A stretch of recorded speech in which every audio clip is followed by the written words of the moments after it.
coração do jardim do Éden, onde cada folha dançava em perfeita harmonia e cada respiração era pura vida, um sussurro cortou o ar matinal.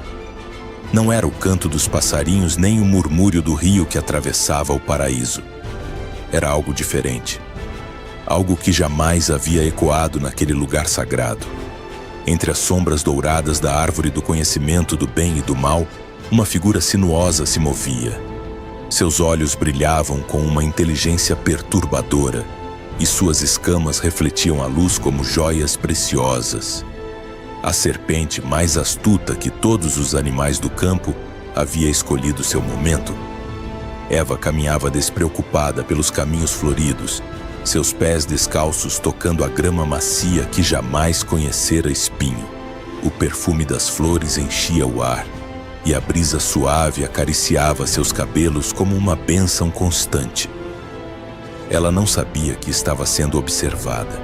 Não sabia que cada passo a levava mais próxima do momento que dividiria a história da humanidade em antes e depois. Seria possível que uma única conversa mudasse o destino de toda a humanidade?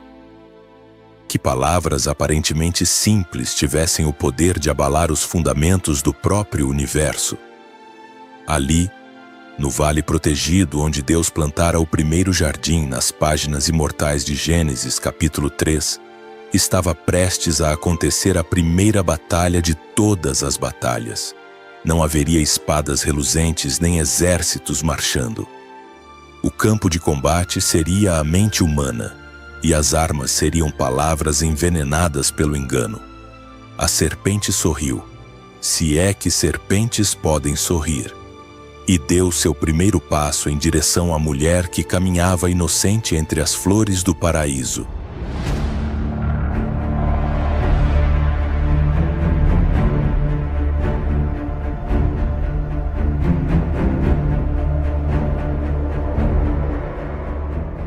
Aquele não era um jardim comum. Era a obra-prima do Criador, onde cada detalhe sussurrava perfeição.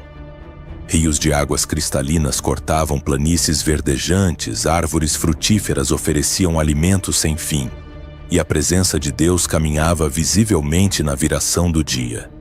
Não havia dor, não havia morte, apenas vida abundante em cada respiração. Mas no centro deste paraíso, duas árvores se destacavam, a árvore da vida e a árvore do conhecimento do bem e do mal. Uma concedia vida eterna, a outra morte certa a quem dela comesse. Era o único limite estabelecido pelo Criador, um mandamento simples que testava a confiança de suas criaturas mais preciosas. Eva, formada da costela de Adão, caminhava com a graça de quem fora moldada pelas próprias mãos divinas. Seus olhos brilhavam com curiosidade inocente, mas ali residia também sua fragilidade. O desejo de compreender tudo ao seu redor. Ela não conhecia o medo, pois jamais experimentara perigo real. Adão, o primeiro homem, trabalhava em outra parte do jardim naquele momento fatídico.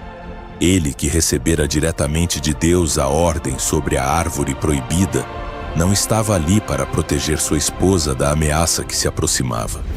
E a serpente? A serpente era diferente de todas as criaturas.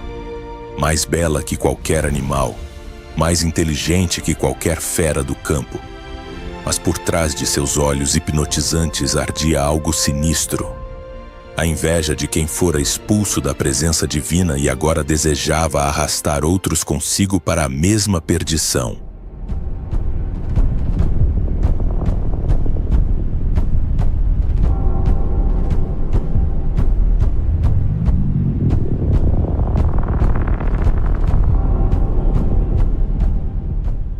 Do alto dos céus, hostes angelicais observavam com crescente apreensão.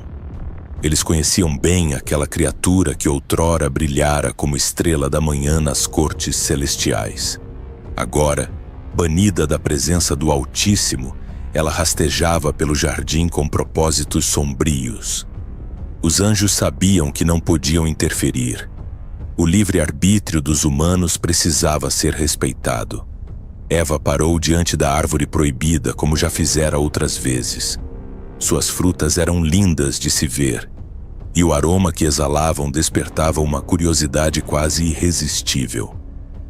Ela conhecia bem a ordem divina, mas sempre se perguntava: por que justamente esta árvore? O que haveria de tão especial ou perigoso em seus frutos? A serpente observava cada movimento, cada expressão, cada momento de hesitação. Sua mente astuta já havia traçado o plano perfeito. Não atacaria com força bruta. Isso seria grosseiro demais. Usaria algo muito mais sutil e poderoso: a dúvida. Ao redor do jardim, as próprias criaturas pareciam sentir que algo estava errado. Os leões cessaram seus rugidos, as águias voaram mais baixo, e até mesmo o vento soprou mais devagar, como se a própria criação prendesse a respiração. É assim que Deus disse? As palavras já ecoavam na mente da serpente, prontas para serem disparadas como flechas envenenadas. Primeira estratégia: questionar a clareza da palavra divina. Plantar a semente da incerteza onde antes havia confiança absoluta. Certamente não morrereis. A segunda mentira já estava formulada, pronta para negar diretamente a advertência do Criador. Se a dúvida abrisse a porta, a negação da verdade a escancararia. Sereis como Deus, e finalmente a tentação suprema, o apelo ao orgulho, ao desejo de independência, a ilusão de que poderiam ser iguais ao próprio Criador. O plano estava completo. Restava apenas o momento certo para a aproximação final.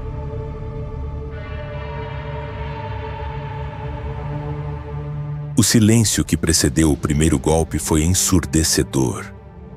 Eva contemplava os frutos dourados quando uma voz suave como mel, mas venenosa como cicuta, cortou o ar.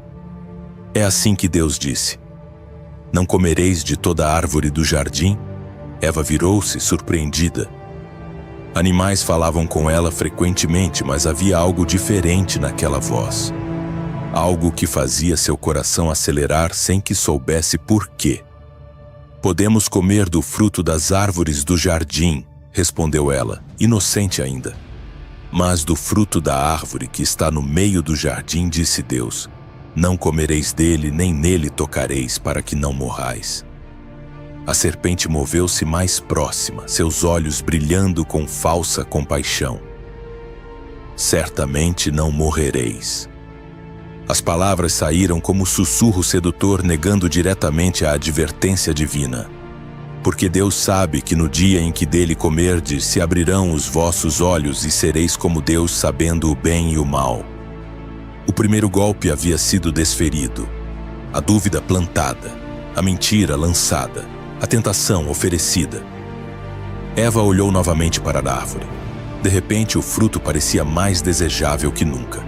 Bom para se comer, agradável aos olhos, árvore desejável para dar entendimento. A cobiça nasceu em seu coração como uma chama pequena que rapidamente se tornou incêndio. Suas mãos tremeram, seu coração disparou. Todo o paraíso parecia suspenso naquele momento de decisão. E então aconteceu. Eva estendeu a mão, tocou o fruto, arrancou-o da árvore, levou-o à boca, mordeu. O som da mordida ecoou pelo jardim como um trovão silencioso. O universo estremeceu. A morte entrou no mundo. Ela correu até Adão e ofereceu-lhe o fruto. Ele viu nos olhos dela que algo havia mudado para sempre, mas escolheu acompanhá-la na desobediência. Pegou o fruto. Comeu também. A confiança em Deus havia sido quebrada. A primeira batalha estava perdida. Instantaneamente tudo mudou. Os olhos de Adão e Eva se abriram, mas não para a sabedoria prometida, para a vergonha. Pela primeira vez, sentiram-se nus e expostos. Correram para se esconder entre as árvores, tecendo aventais de folhas com mãos trêmulas. Quando ouviram a voz de Deus caminhando pelo jardim na viração do dia, o som que antes era melodia tornou-se terror. Esconderam-se ainda mais profundamente entre a vegetação, corações batendo em descompasso. Onde estás? Chamou o Criador, não porque não soubesse, mas para dar oportunidade de confissão. E então veio a primeira mentira pós-queda. A mulher que me deste por companheira, ela me deu da árvore e comi. Adão não apenas confessou, acusou tanto Eva quanto o próprio Deus. Mas mesmo no julgamento, a misericórdia divina brilhou. Entre as sentenças de dor e morte, Deus plantou uma semente de esperança. Porei inimizade entre ti e a mulher, e entre a tua semente e a sua semente. Esta te ferirá a cabeça. A primeira promessa messiânica nascera da primeira derrota humana.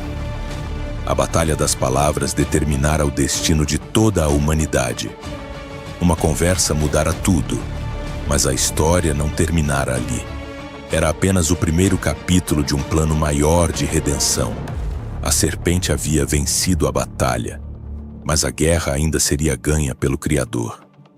Hoje, quantas vezes enfrentamos essa mesma batalha? Quantas vezes sussurros sedutores nos convidam a duvidar, negar e nos rebelar? A primeira batalha nos ensina que nossas escolhas têm consequências eternas, mas também que a misericórdia de Deus é maior que nossos fracassos. Que batalha contra a tentação você está enfrentando hoje?